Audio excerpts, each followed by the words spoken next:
अस्सलाम वालेकुम दोस्तों, कैसे हैं आप सब। उम्मीद करता हूँ आप सब ठीक होंगे। अल्हम्दुलिल्लाह हम भी ठीक हैं। दोस्तों, मेरी पिछली वीडियो में आपने देखा कि हमने बताया किस तरह से हम तुर्की से यूनान एंटर हुए।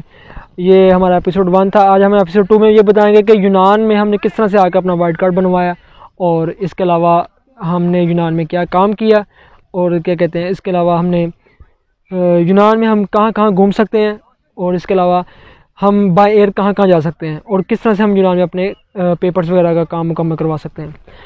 सबसे पहले मैं आपको ये बता दूं कि किस तरह से हमने अपना वाइट कार्ड बनवाया। जैसे ही हमारा जो केस पास हुआ था, केस पास होने के बाद उन्होंने हमें छोड़ दिया था और हम कसांती से सीधा सलोनिकी आए। सलोनिकी आके मैंने सलोनिकी के वो आपसे एड्रेस मांगते हैं कि आप एथेंस में रहना चाहते हो या सलोनिकी में।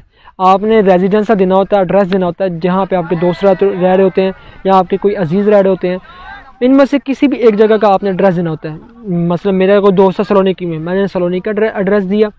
सलोनिकी शहर का मैंने जो एड्रेस दिया, उस शहर में मेरे दोस्त थे, ठीक है। उन्होंने वहाँ पे वो एड्रेस लिख दिया कि अब आपका जो वाइट कार्ड बनेगा, जो 6 महीने का जो आपका कॉन्ट्रैक्ट होगा, जो आपका वाइट कार्ड बनेगा वो सलोनिकी में बनेगा। और सलोनिकी में फ़लाँ जगह पे आपका ये यूएनओ का दफ्तर है, इस जगह पे आप जाके और अपना वाइट कार्ड बनवा लें। मैं सलोनिकी चला गया दोस्तों के पास और वहाँ जाने के बाद जो टाइम दिया हुआ था उस टाइम पे मैं फिर उस दफ्तर में चला गया। दफ्तर में जाके लाइन में लग के वो कार्ड बनवाया, ठीक है। वाइट कार्ड बन गया। वाइट कार्ड की जो लिमिट थी वो 6 महीने की लिमिट थी। जिस दिन बनता उस दिन से लेके 6 महीने तक वो वैलिड होता है। उसके बाद दोबारा से ये रीन्यू करके देते हैं। और इसके बाद क्या कहते हैं, एक बड़ा कमीशन होता है जिसमें पूछते हैं कि आपने पाकिस्तान को क्यों छोड़ा, क्यों आप यहाँ पे आए, क्या करना चाहते हैं, क्या आपका मकसद है और आपको क्या क्या आपके मामला थे, वो सब कुछ जो बड़ा इंटरव्यू होता है उसमें ये सवाल पूछते हैं। खैर, जब उन्होंने हमें ये वाइट कार्ड दिया, अब हम लीगल हो चुके थे यूनान में। अब उस वाइट कार्ड की क्या पावर थी वो ये मैं आपको बता दूं। उस वाइट कार्ड पे हम काम भी कर सकते हैं कहीं पर भी, ठीक है। पूरे ग्रीस में हम कहीं पर भी काम कर सकते हैं। उस वाइट कार्ड पे अगर आपके पास पासपोर्ट साथ में हो तो आप कहीं भी घूम सकते हैं यूनान के अंदर, ठीक है। सिर्फ उसी ग्रीस के अंदर आप किसी भी उसके जजीरे में जहाज़ के ऊपर एक सिटी से दूसरी सिटी कहीं भी जा सकते हैं वाइट कार्ड के ऊपर। और आप काम भी उसके ऊपर कर सकते हैं, चाहे फैक्ट्री में करें, चाहे किसी शॉप पे करें, चाहे ज़मींदारी का करें, कहीं भी करें। यार, हमें तो क्या कहते हैं, हमारा कोई इतना दोस्त नहीं था कि हम क्या कहते हैं किसी फैक्ट्री में काम करते। हमने ज़मींदारी का काम किया था, माल्टों का काम था, ठीक है, जिसमें तलाड़े क्या कहते हैं भरने होते हैं। ज़मींदारी का काम था ये। हमने तकरीबन 5 माह हमने ये काम किया था और 5 माह हम एक जो ठेकेदार था उसके पास रहे थे और वहाँ पे हमने ये काम किया था। और इसके अलावा मेरे जो कुछ दोस्त थे जो मेरे साथ आए थे, कुछ दोस्त फैक्ट्री में चले गए थे, उनके दोस्त से अजीज़ थे वहाँ पे, वो फैक्ट्री में चले गए, वो फैक्ट्री में काम करते रहे थे। माशाल्लाह वो अच्छे पैसे आज भी वो कमा रहे हैं। वो इस वक्त भी वो यूनान में ही है। ये मैंने आपको बता दिया कि वाइट कार्ड की ये वैल्यू है कि आप लीगली हो जाते हैं, आप यूनान में क्या कहते हैं लीगली काम कर सकते हैं और यूनान में बाय एयर वहीं यूनान के अंदर घूम सकते हैं। लेकिन आप पाकिस्तान या किसी और कंट्री में उस कार्ड के ऊपर नहीं जा सकते। और जब आपका इंटरव्यू आता है, जैसे ही आपका इंटरव्यू आता है, जो बड़ा कमीशन होता है, वो कमीशन की डेट दी होती है उन्होंने तकरीबन 8 से 9 महीने के बाद। जब वो आपका कमीशन आता है, जब वो आप कमीशन देते हैं, अगर वो कमीशन आपका पास हो जाए तो आपको वो 2 साल का या 5 साल का कार्ड बना देते हैं कि आप क्या कहते हैं पूरे यूरोप में कहीं भी ट्रैवल कर सकते हैं सिवाय पाकिस्तान के, ठीक है। पाकिस्तान का कार्ड नहीं बनाते, लेकिन आप पाकिस्तान नहीं जा सकते, उसके अलावा आप पूरे यूरोप में कहीं भी जा सकते हैं।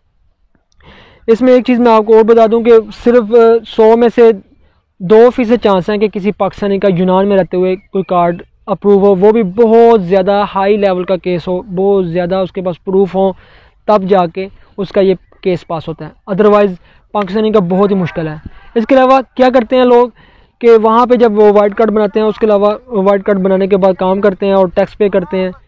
और उसके अलावा जो पेपरों का प्रोसेस है, एजेंट वहाँ पे करते हैं लड़के, एजेंट करवा के उसको 3,000-4,000 यूरो देते हैं और क्या कहते हैं अपना 5 साल का कार्ड बनवा लेते हैं। उस 5 साल के कार्ड पे वो यूरोप में कहीं भी जा सकते हैं। और बहुत से रास्ते हैं पाकिस्तान जाने के भी, लड़के जाते भी हैं, लेकिन ये मैं बताना मुनासिब नहीं समझता कि आप पाकिस्तान भी जा सकते हैं, कहीं भी जा सकते हैं, लेकिन ये हर एक के अपने मामला हैं कि किस तरह से कोई जा सकता है। ये था कि आप अगर पेपर्स वर्क करवाते हैं, पेपर वर्क के ऊपर आपको टैक्स भी अदा करना पड़ता है, ठीक है, टैक्स भी देना पड़ता है। और जिस मालिक के पास आप काम कर रहे होते हैं, जिसके साथ आपका कॉन्ट्रैक्ट होता है, वो मालिक खुद ही आपका टैक्स पे करता है, ठीक है। वो टैक्स आपने खुद बताना होता है गवर्नमेंट के कागज़ों में कितना टैक्स आप पे करेंगे। थर्ड ऑप्शन ये थी कि आप अगर ये पेपर आपको मिल जाते हैं और आप इन पेपरों पे कहाँ कहाँ जा सकते हैं। मैंने आपको ये भी बता दिया कि आप इन पेपरों के ऊपर यूरोप में कहीं भी जा सकते हैं घूमने फिरने के लिए, लेकिन आप काम नहीं कर सकते, ठीक है। सिर्फ आपके पास 3 महीने का ट्रैवल होता है, आप यूरोप में कहीं भी घूम फिर सकते हैं।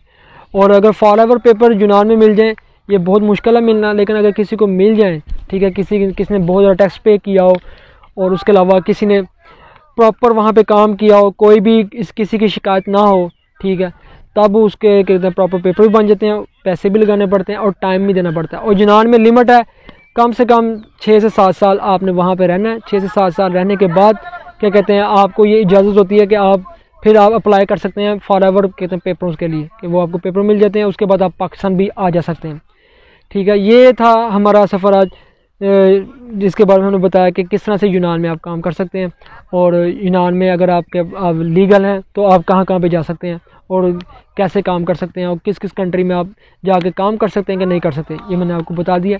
यहाँ पे एक चीज़ और है कि अगर एक बंदा इलीगली यूनान में एंटर आता है, बहुत से लड़के ये पूछते हैं मुझसे कि भाई अगर मैं यूनान में एंटर होता हूँ, मेरे फिंगर नहीं होते, मैं पकड़ा नहीं जाता, और मैं यूनान में सलोनिकी से आगे एथेंस में चला जाता हूँ, या क्रीती जजीरे पर चला जाता हूँ, या संथोनी जजीरे पर चला जाता हूँ, और मैं वहाँ जाके मैं क्या कहते हैं मैं वहाँ पर रहता हूँ, काम कर सकता हूँ कि नहीं कर सकता।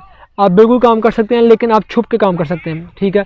वो भी आपको ज़मींदारी का काम मिलता है ठेकेदारों के पास, ठीक है, आप उनके पास काम करेंगे, छुप के काम करेंगे, ठीक है, आप कर सकते हैं। लेकिन अगर आप पकड़े गए तो इस वक्त जो है ना 1 साल से लेके 18 महीने की सज़ा है, ठीक है, ये आपको काटनी पड़ेगी।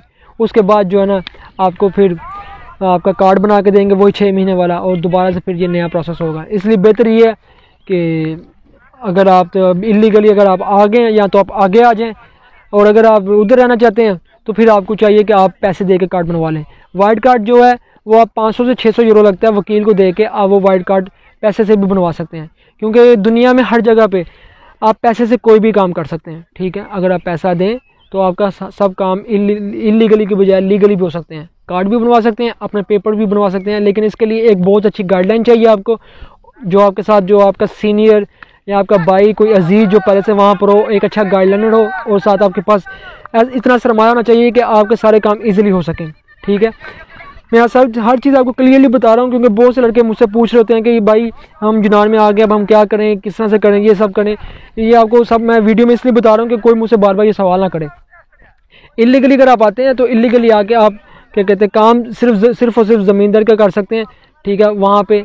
और जो है ना वो आपको डायरेक्ट पेमेंट देते हैं, ठीक है, और उसमें आप कोई भी ये नहीं है कि आपके अकाउंट में पैसे आएंगे और ये होगा वो नहीं। अगर तो आपका कॉन्ट्रैक्ट है, ठीक है, आप टैक्स पेयर हैं, देन आपका जो ना आपकी जो सैलरी है वो आपकी इकट्ठी अकाउंट में आती है, और अकाउंट से ही सारे मामले आपके होते हैं। लेकिन अगर आप इलीगली आते हैं, वो डायरेक्ट पेमेंट जो है ना या तो आपको घर लगवा देता है ठेकेदार, या आपको बाय हैंड दे देता है, ठीक है। इलीगली भी आप काम कर सकते हैं और रह भी सकते हैं, लेकिन अगर आप पकड़े जाते हैं तो आपके सामने ही है कि आपको 1.5 से 2 साल की सज़ा होती है।